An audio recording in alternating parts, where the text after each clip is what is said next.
Pittsburgh startup Skild AI has put its AI robot brain to the test as part of a deal with Nvidia and several companies specializing in advanced manufacturing.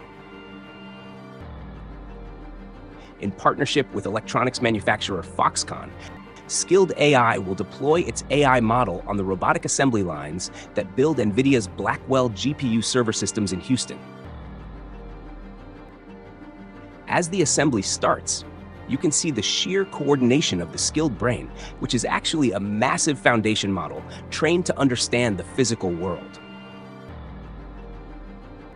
Unlike traditional industrial robots that are programmed with rigid, repetitive paths, this robot uses advanced computer vision sensors and high-resolution depth cameras to perceive the exact position of every screw and component in real time.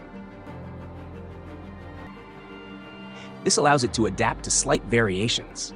A secret capability that many do not realize is what makes this brain so revolutionary.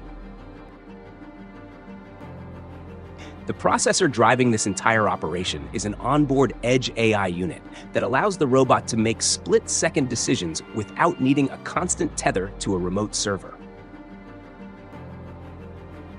The robot works with multi-arm coordination, in which one arm stabilizes the Blackwell interconnect module, while the other arm readies a specialized high-torque precision tool to secure the fasteners with perfect pressure. Skild AI does not sell a standalone physical robot to the general public. Instead, they provide the Skild brain to be installed on existing robots from other manufacturers. Skild said it will partner with ABB Robotics and Teradyne's Universal Robots to embed its software and deploy what it calls a general-purpose brain across industrial robots.